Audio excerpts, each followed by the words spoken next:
In today's video, I'm going to teach you how to effectively hide or customize the homepage of your Shopify store. While it's not possible to remove the homepage entirely, I'll show you how you can hide it from your visitors, allowing you to focus on other pages that might be more aligned with your business goals. So let's dive right in. First, we'll explore how you can hide or remove elements from your existing homepage. Start by accessing the theme editor. To do this, go to your Shopify admin, then navigate to Online Store and click on Themes. Here, you'll want to select Customize on your current theme. This is where the magic happens. You're in control, and you can either remove or hide sections like slideshows, featured collections, or image banners.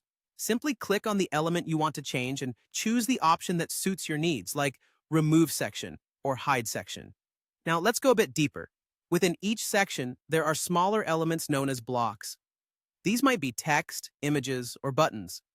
Just click on the one you want to adjust, and you'll have the option to hide or remove it as desired. Once you make these changes, don't forget to save them. If your aim is to hide the entire homepage, you can employ the Hide Section option for all sections.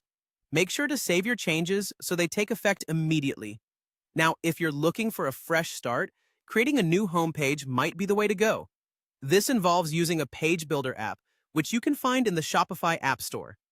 Some popular choices include Pagefly, GemPages, or Shogun. After installing your chosen app, you can begin designing your new homepage, focusing on the content and visuals that best represent your brand and goals. Once you're satisfied with the design, head to the Page Builder app settings. Here, you can set this newly created page as the default homepage for your store. This will ensure that when visitors land on your store, they see the page you've worked hard to craft. Finally, a brand touch you'll want to consider is the Powered by Shopify text in the footer.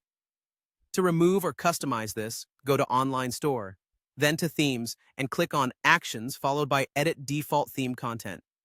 In the footer section, locate the Powered by Shopify text. Here, you can delete it or replace it with something more personal. After making these changes, be sure to hit Save to keep everything up to date. Following these steps, you can effectively manage your Shopify homepage, either by hiding elements or customizing the page to align with your business's style and messaging. Whether your focus is on other pages or simply a different aesthetic, these strategies will help you make the most out of your Shopify store.